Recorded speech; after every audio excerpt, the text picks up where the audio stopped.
Ron, dito na naman tayo sa another episode ng ating vlogs, Badong Aratilis po. Pag-uusapan natin ngayon, ito po, nanawagan po si BBM ng courtesy resignation sa lahat po ng cabinet officials. Pinagre-resign na po ni BBM para magkaroon po ng reset ang kanyang gobyerno. Dahil po ito sa masamang resulta ng nagdaang eleksyon. Yan po mga pag-uusapan natin, pero bago yan, kung bago ka pa lang dito sa ating channel, mag-subscribe ka na. Dahil ito lang ang tanging channel na may kinikilingan, may pinapanigan, una sa balita, uli sa impormasyon, kaya ano pang hinihintay nyo? Pindot na, okay? Oy, Cora.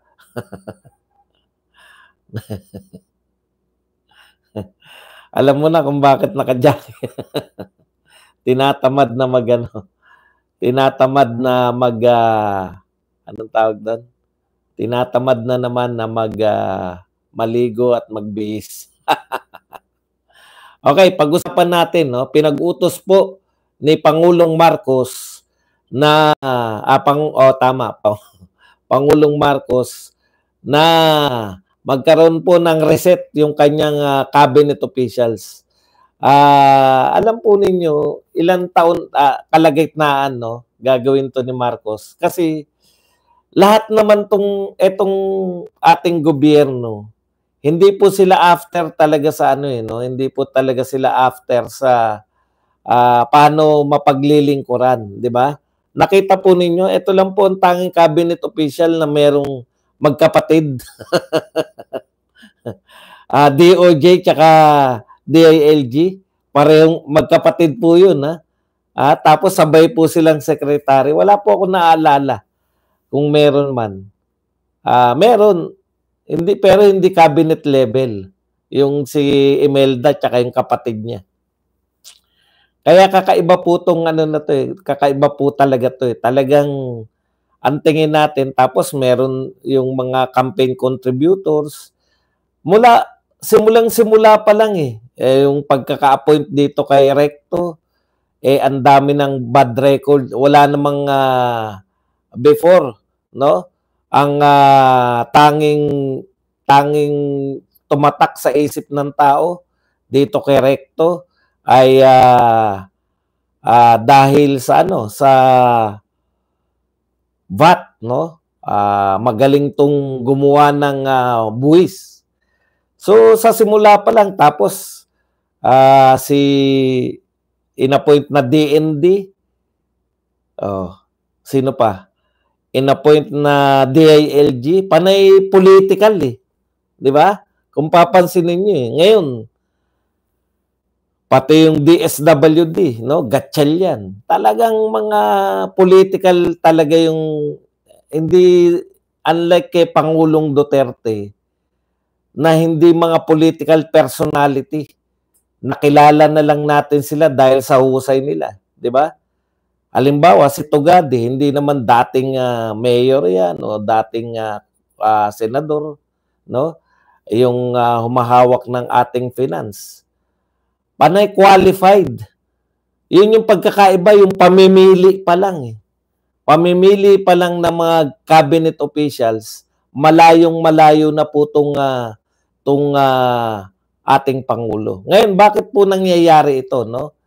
Sabi nga ng lahat ng tao, ang midterm election, yan po ay referendum. Ang sinusukat po dyan ay ang performance ng administrasyon.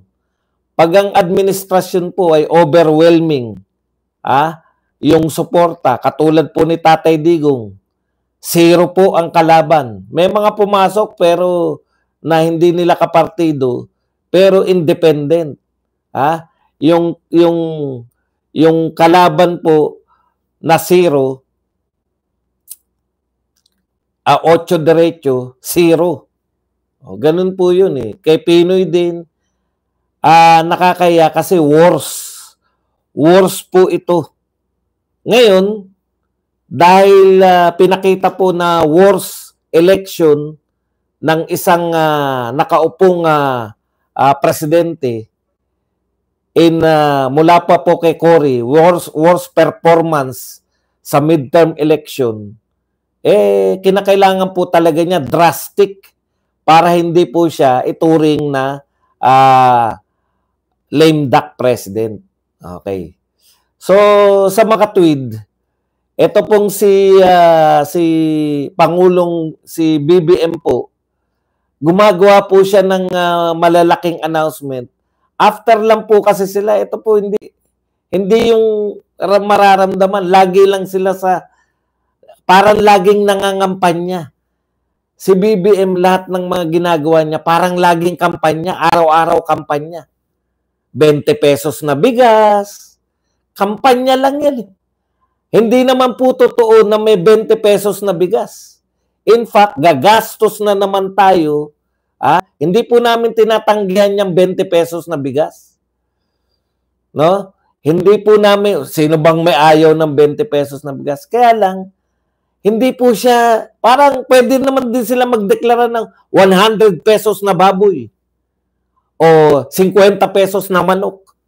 Pwede rin po nila ideklara yan. Pupondohan lang nila. Hindi po ba? Para naglolokohan lang Lahat sa kanya, loko lang yung announcement niya nung una, through Katunying, sinabi niya ba kay Katunying yan? Nung in-interview niya sa Katunying, bakit may ganyan? Bakit mayroong ang Pangulo ay mayroong podcast na ganyan? Di ba? Kasi nga parang election, itinuturing niya lang lahat. Itinuturing niya lahat na ito ay kampanya. Yung pamumuno niya, pero sinabihan ka na ni Baste. Ano sabi ni Baste? You will never be loved, Mr. President. Dahil sa ginagawa niyong aktual. Yung ginagawa ninyo sa tao. Di ba? Mahirap pong i-reset. Mahirap pong yung mga isang announcement lang ay bibigyan kagad kayo ng pag-asa ng tao. Hindi na po mangyayari yan.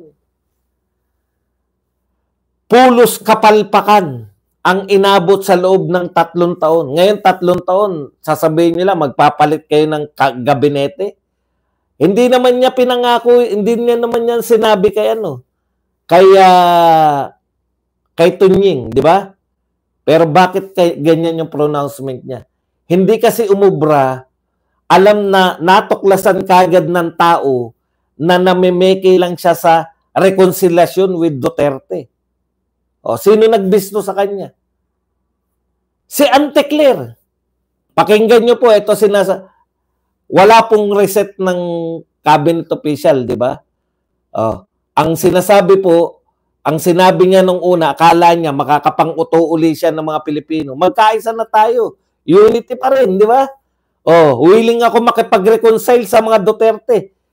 Yan po, sinabi niya sa mga Duterte. Pero pag salita pa lang ni Antecler, putya parang ang Duterte pa may kasalanan. Pakinggan nyo lang tong sinabi ni Antecler. Ay, wag natin pakinggan. Pakinggan nyo po na sasabihin ko. Ito ang sinabi ni Antecler, hinggil dyan sa reconciliation. Wag nating isentro ang open for reconciliation sa mga Duterte. Okay, tanyo na. Mismo si Antecler, ang nagsabi, si Pangulong Marcos na nagsabi, willing siya makipag-reconcile sa mga Duterte. Pagdating kay Antecler, hindi naman daw parang pinalalabas ni Antecler. Teka muna, hindi lang sa Duterte yan. Tuloy natin. Hindi po gagawin ng Pangulo na lumabag sa batas para lamang sa isang reconciliation. Ang pinalalabas ni Antecler, ang pakikipag-reconciliation sa mga Duterte ay paglabag sa batas. Kasasabi mo pa lang ngayon, kinontra ka na kagad ni Antecler. May nagawa ka ba kay Antecler? Hindi pa po cabinet official yan. Wala rin po yan. Okay. Tandaan po natin, hindi po magpapahawak sa leg at hindi po magpapadikta ang Pangulo sa mali. Mali pala ang reconciliation sa mga Duterte. Hindi po tatalikuran at babalik ta rin ng Pangulo ang batas para lamang pagsilbihan ng personal na interes ng iilan. Ang reconciliation pala ay pagsisilbi ng personal na interes. Kaya po kami nagagalit, Mr. President. Ka-announce nyo pa lang na gusto nyong makipagrekonsilyasyon sa mga Duterte, parang Duterte pa yung naghabol eh. Galit na po yung mga Duterte, galit na po yung mga Duterte supporters sa ginawa ninyong pagpapakulong kay Tatay Digong.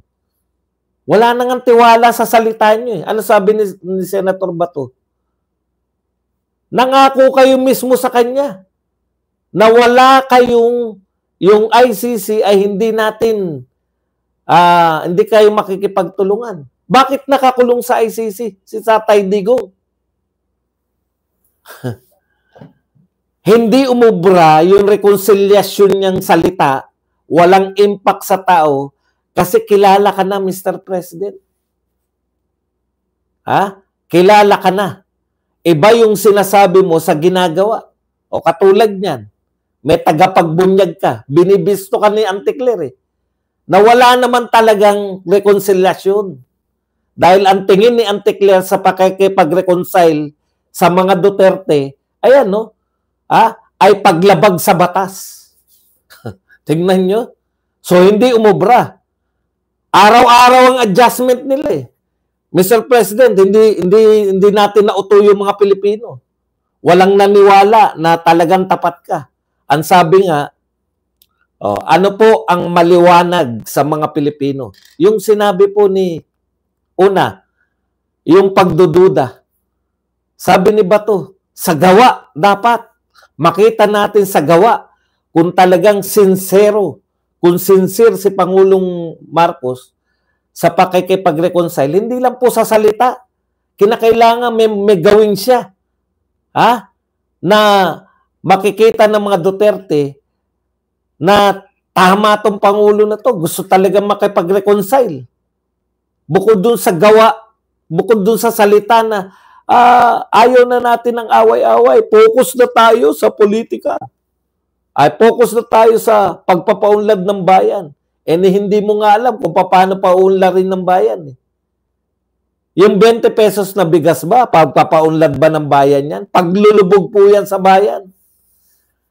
Hindi naman po lahat makakabili niyan i-announce nyo na rin na 200 na lang ang baboy, bayaran nyo rin yung magbababoy, yung nagtitinda ng baboy ng 400, bayaran nyo ulit ng 200, bayaran uli ng gobyerno ng 200 para maibenta sa ilang tao yung 200 na baboy o 100 na manok na lang. Bayaran na rin ng gobyerno. Pwede ba yung ganyang estilo? Hindi po ubra yan. Lulubog tayo. Bakit? Saan kukunin yung pambayad dyan? Ngayon lang po may nakaisip ng gobyerno na ganyan. Magtinda tayo ng konti pero ponduhan natin ng daan-daang bilyon. Daang bilyon po yan. Para lang po mabentahan yung taga Cebu, para lang po mabentahan yung taga Mandaluyong, o mabentahan yung lugar na ganito, lugar na ganon. Pero wag natin bentahan ang Mindanao kahit isa. Dahil ang Mindanao, talo tayo dyan.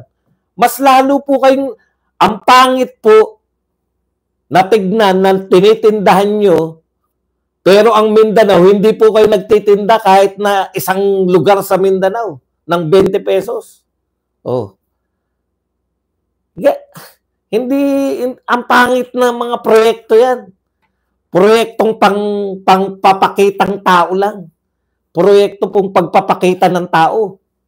Sinasubsidize ng buong Pilipinas, pero pagpapakita lang ng tao dahil wala namang nabibili ang buong Pilipinas. I-subsidize nyo na rin lahat. Baboy, manok. Kasi yan ang gusto nyo lang Ganyang mga proyekto lang. Kaya, ngayon, tanong, tama bang pag-resign ninyong mga cabinet official? Matagal. May silbi ba sila? Tignan nyo. Sino po ang cabinet official na nakatoka para wala tayong gulo sa West Philippine Sea? 3 taon na kayo. 3 taon na kayo nakaupo. 3 taon na tayong ginigipit ng China. 3 taon na tayong binobomba ng China.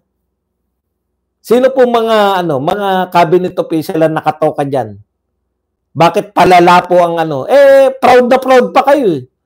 Proud na proud pa kayo pagka lumalala yung sitwasyon natin sa China.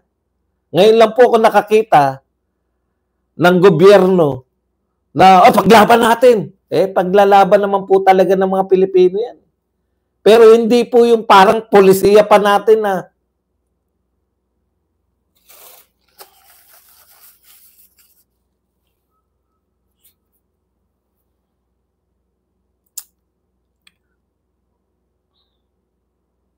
hindi kasi, wala kasing impact, walang naniwala sa reconciliation with Duterte. Gusto niya kasi na may impact yung mga sinasabi. Wala namang ginagawa talaga eh. Yung sinasabi nila, magkaroon ng impact sa mga Pilipino. Too late na po yan eh. At kayo po ang dahilan kung bakit po nagalit ang mga Pilipino, hindi po mga cabinet official. Ano sabi ni Bongo? Wala pong masama sa reconciliation. Pero kailangan po makita ng tao na kayo po ay totoo. Kaya ang pinakamaganda po ninyong gawin, ayon kay number 1 Senator Bongo, pabalikin nyo sa Pilipinas si Duterte.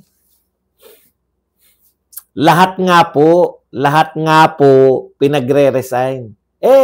Gusto niya kasi, ngayon, kanino po ba, kaninong referendum po ba, sino po ba yung sinusukat? Yung ng midterm election. Yun pong nakaupong gobyerno po ni BBM. Kahit po tanggalin nyo yan lahat, kahit po tanggalin ninyo lahat, wala pong epekto yan sa tao. Tanggalin nyo yung 2 Remulya, tanggalin nyo yung taga Department of Agriculture, wala pong epekto sa tao yan. Dahil alam na po ng tao, mas pinaniwalaan nila si Amy Marcos na kayo bilang Pangulo ay nakikinig, yung tenga ninyo ay nakikinig lang po kayo sa isang Romualdez at sa isang Araneta. So, hindi po yung cabinet official nyo problema. I-reset nyo lang yan. Kanino kayo makikinig ng ilalagay dyan? Wala na pong epekto yan eh. The damage has been done. Ang kinakailangan po ninyo, itama yung mga pagkakamali nyo muna. Wala namang problema, tanggalin yan lahat dahil nakikita natin problema si Recto. Wala nang inisip kundi ano ibebenta, magkano tax, anong tax ang bagong i-introduce. Hindi naman sila nakakapagpalago ng ekonomiya. Naghahanap sila ng panibagong pahirap sa mamamayang Pilipino. O yung inyong Department of Agriculture Secretary. Alam niyo po, napakaganda po ng nilulutas na problema ng Department of Agriculture Secretary. Sinabi niya tinitignan namin mahaba pila. Baka lalagyan natin ng mga electric fan yan. Mahaba daw pila sa 20 pesos na bigas. Kaya ang naisip niyang paraan, yung mga ganun ba, Mr. President? Secretary level pa ba yun?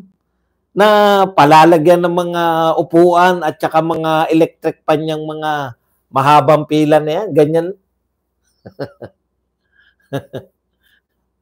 Pero eventually, hindi pa rin naman po nare-resolba yung mga ikinagalit sa inyo ng tao. Hindi naman po kami nagalit dahil kay Recto lang. Hindi po kami nagalit dahil kay Department of Agriculture Secretary. Hindi lang po kami nagalit dahil kay Remulla lang o sa isang Remulla pa.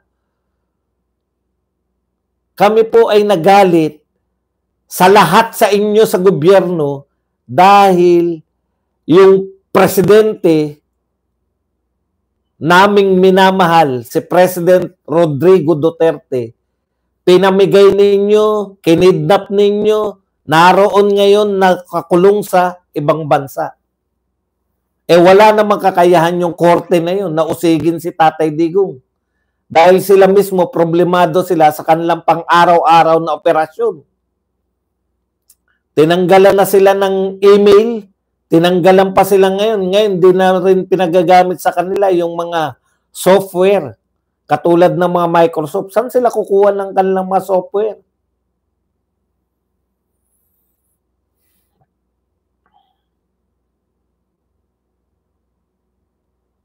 Naghahanap po kayo ng tatanggalin sa gobyerno? Tanungin niyo po ang tao. Isa lang po ang kinakailangan dyan. Magkakaroon po talaga na reset. Simple lang yung sinasabi ni Bongo. Pabalikin niyo si Duterte. Hindi niyo pababalikin yan. Bakit? Ano tingin ni Auntie Claire dyan? Ang tingin ni Auntie Claire dyan, huwag nating isentro ang open reconciliation sa mga Duterte. Hindi po gagawin ng Pangulo na lumabag sa batas para lamang sa isang rekonsilyasyon. Tingin ni Auntie Claire dyan, yung pagpapabalik kay Digong ay labag sa batas. Kaninong batas? Sa batas ng ICC? Hindi tayo miyembro ng ICC. Alam ko po, yan yung conclusion nyo. Hindi po cabinet official lang po ang problema. Lahat po.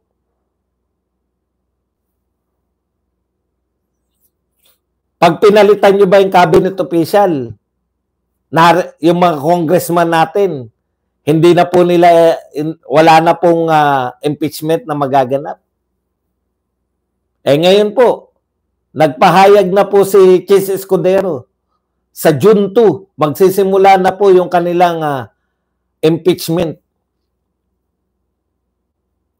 Wala namang problema, handa naman si Inday. Ang problema ngayon, no?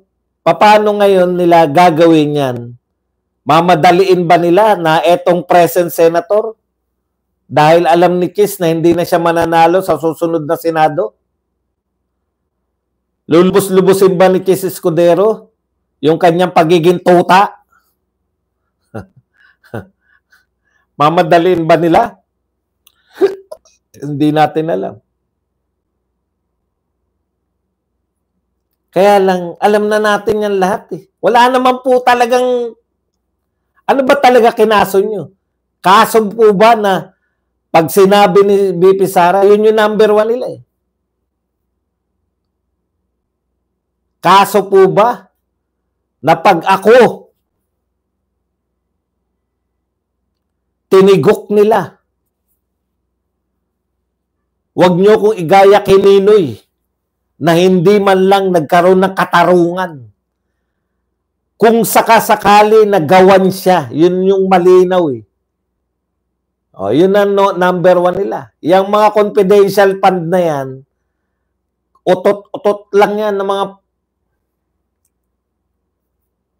Paano magkakaroon po ng...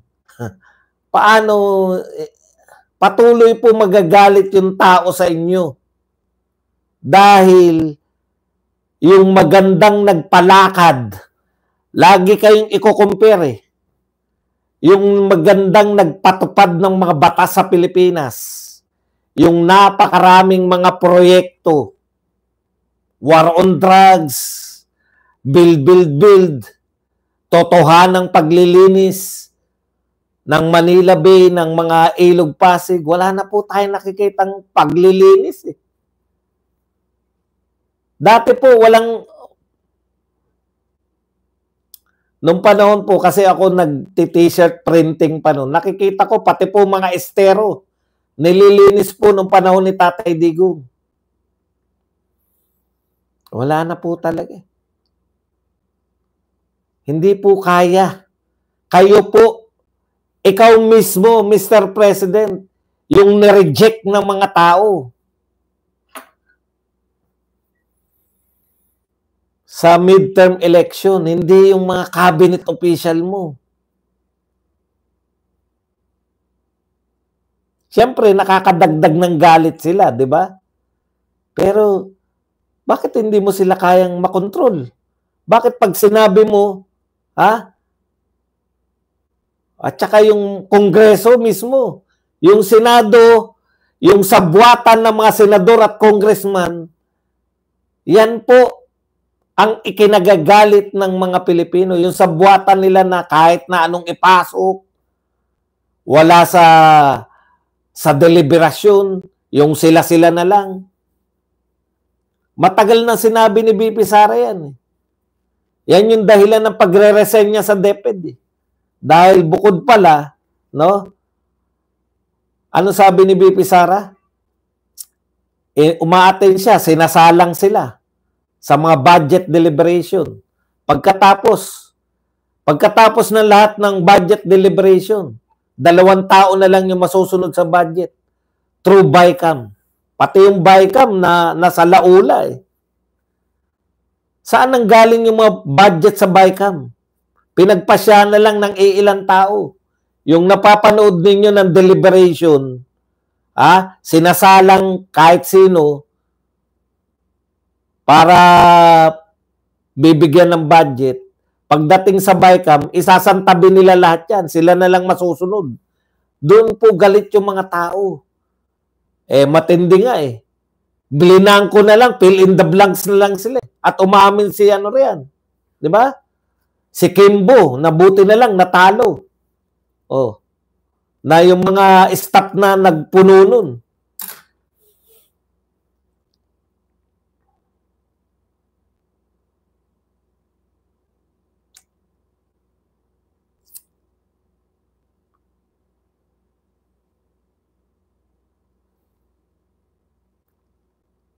Masyado na pong masakit sa mga Duterte supporters. Kaya nga po kami may protest vote eh.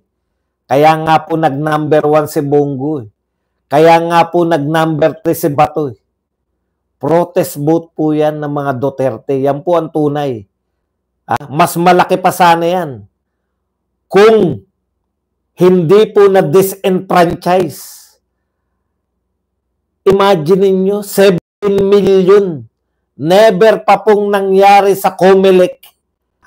17 million na basura dahil lang sa overvotes. Grabe yun, overvotes.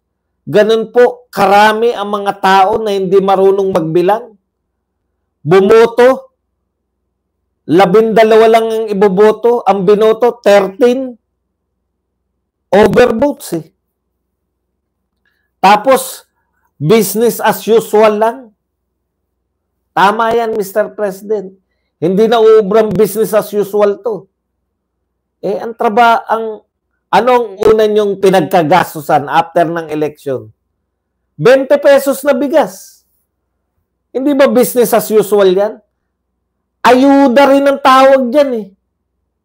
Ayuda po yung 20 pesos na bigas. Hindi po yan nakuha through market na mas marami na yung supply natin kaya mas mura na yung bigas. Hindi po yan nakuha dahil dumami po yung ani. In fact, mag-i-import po tayo ng bigas ng mas mahal pa tapos kaysa sa pagbebenta, paluging-palugi. Hindi naman lahat.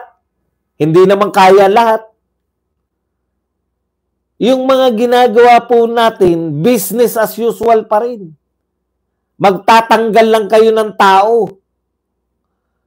Yung congressman, sila pa rin. Si Auntie Claire nariyan pa rin.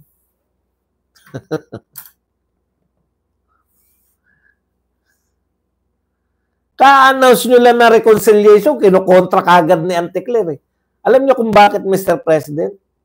Sanay na yung mga cabinet official nyo na kontrahin kayo. Huwag tayong makipagtulungan sa ICC. Pwede ba yun? ICC nga yung nakapirma ron ng warrant of arrest ng ICC. Pinaiikot nyo yung tao. Hindi tayo nakipagtulungan sa ICC. Nakipagtulungan tayo rito sa Interpol.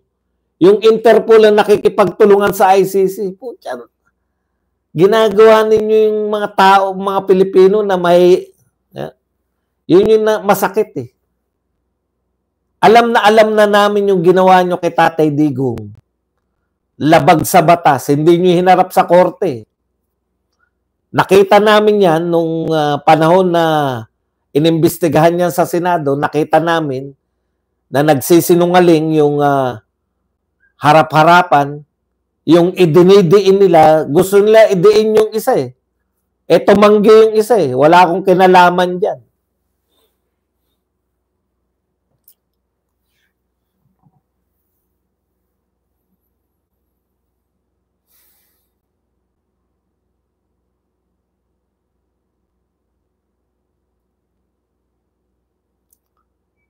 Palabas. Lahat po dito sa gobyernong to, palabas lahat. Mag-announce ng reconciliation, wala namang pagpapakitang gilas. 'Di ba? Magre-reconciliation tayo sa Duterte. Bilang pagpapakita na totoo ang reconciliation namin. Pupunta kami sa ICC para hilingin sa ICC na ibalik na si Duterte dito na litisin sa Pilipinas. Kung ganun po yung mga pronouncement, maniniwala ka eh. Ang pronouncement, pampapogi lang eh. Ayaw natin ng gulo. Ayaw ko ng kaaway. Marami na akong kaaway. Gusto ko kaibigan. Paano mo nga? Pinakulong mo.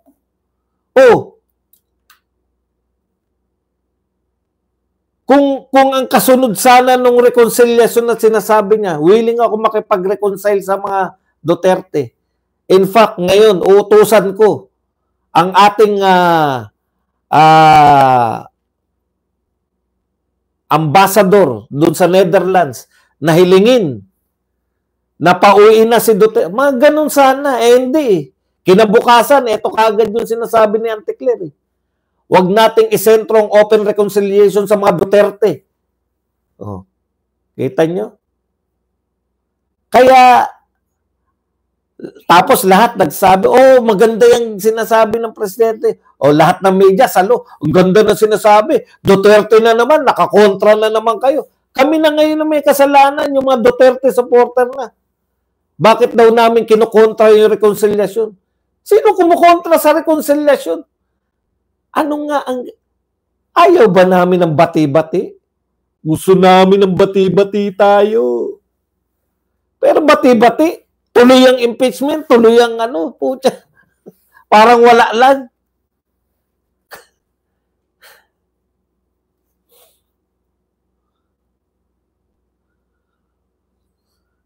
Hindi po yan kahit sino po matanggal dyan sa mga yan. Ganun pa rin eh. Kasi yung justice na hiningi ng mga Duterte supporters, hindi pa rin naman nakakamit eh. Di ba?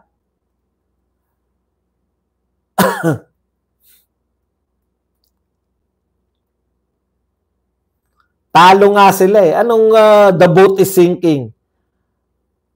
Ano na po sila? Lubog na po yung kanilang, hindi na po ito sinking lang. Talagang lubog po sila. Yan nga patunay, talo sila. Pati yung numero, kiniklaim pa rin nila na si Villar ay boto nila. 5 lang pinanalo nyo. Hindi na sa inyo si Villar. Nagpasalamat nga si Villar kay BP Sara.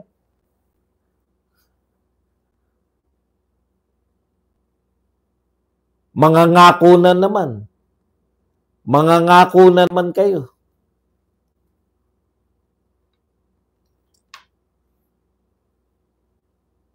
Panay pangako lang. Yan. Tutuparin natin yan. Magwa-war on drugs tayo ngayon sa mga komunidad. Kung dati na yan, dapat tinuloy mo lang eh.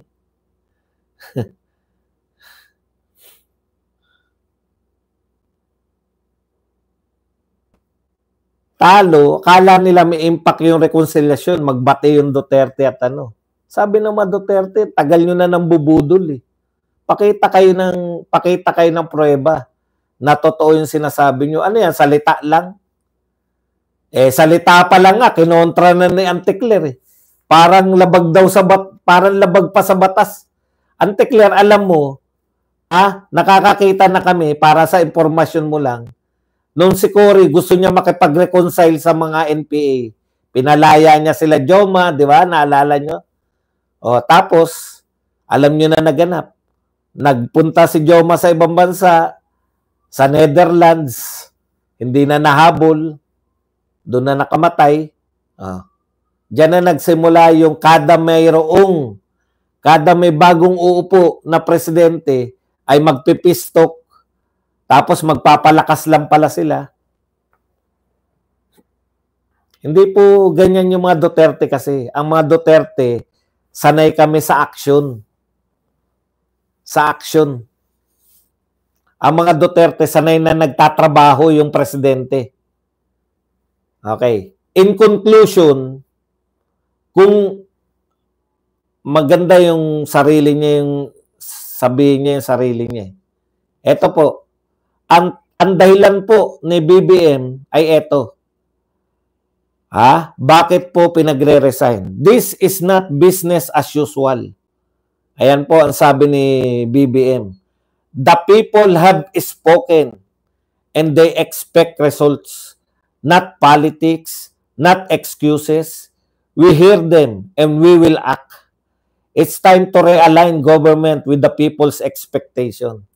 Ang tagal, no? Paano po kung nanalo kayo? Hindi po namin expectation na 20 pesos, ibebenta nyo lang sa Kadiwa Centers at patingi-tingi pa ilan-ilan lang, no? Hindi po yan. Yung sinabi nyo 20 pesos. Kaya, yung mga ginagawa ninyo after, insultong-insulto na sa amin eh. Sa totoo po, paliwanag nyo po, saan po kukunin yung budget nyo?